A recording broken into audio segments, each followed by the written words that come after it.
I knew full well that my husband Ryan Prescott had faked his death and assumed the identity of his twin brother, yet I never exposed him. Instead, I sought out the military commander, informed him of my husband's death, and applied to have his military service discharged. In a past life, my brother-in-law died suddenly. My husband resolutely gave up his position as company commander and impersonated his younger brother, all to spare his sister-in-law from becoming a widow. I recognized him as Ryan and demanded why he impersonated his brother. Ryan flatly denied it, coldly shoving me away. Eleanor, I know you're heartbroken over my brother's death, but you can't mistake me for him just because he's gone. Protecting his fragile sister-in-law, he pushed me into the icy river, warning me not to harbor delusions. My 5-year-old daughter wailed, "Why won't daddy take me?" Locked in the cattle shed for reflection, she starved for 3 days and nights. My mother-in-law cursed me as the ill omen who killed her husband, kicking my daughter and me out penniless.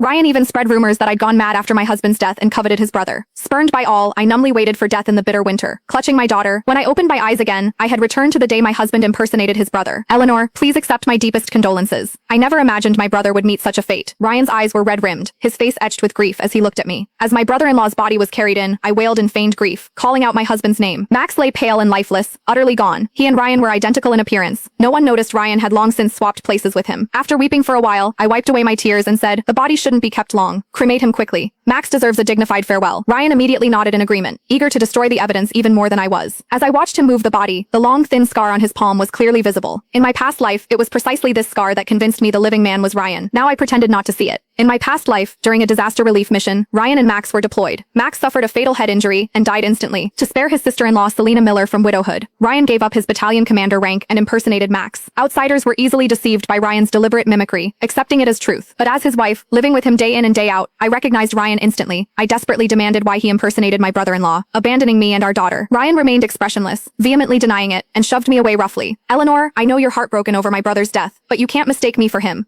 Just because he's gone." I repeated my incredulous questions, only to be pushed into the icy river in the dead of winter. He stood on the bank, protecting Selena, coldly watching me struggle. "Even if you were my sister-in-law, I won't let you harm my wife." I ran a fever for 3 full days and nights, with only my 5-year-old daughter by my side. She cried, asking Ryan why daddy didn't recognize her. Ryan claimed this was nonsense. I had taught her, immediately locking her in the cattle shed for reflection. It took me 3 days to crawl back from the brink of death, but my daughter had starved for 3 days and nights. My mother-in-law cursed me again, calling me the monster who killed her son, saying I strangled her son with my own hands. She drove my daughter and me from the house, leaving us without a single garment or a penny. In the blizzard, I pounded desperately on doors, begging Ryan to save my daughter. All I heard was his icy voice. "Elena, you must be mad to mistake me for my brother. If you can't face reality, stay away from me." Villagers believed his lies, saying I bore a curse of husband killing, mad to mistake my brother-in-law for my husband. Holding my daughter, I had nowhere to go. Starving and freezing in the harsh winter, I ultimately froze to death on the street. Thinking of this, a fiery rage ignited within me. May that entire family be dragged into hell.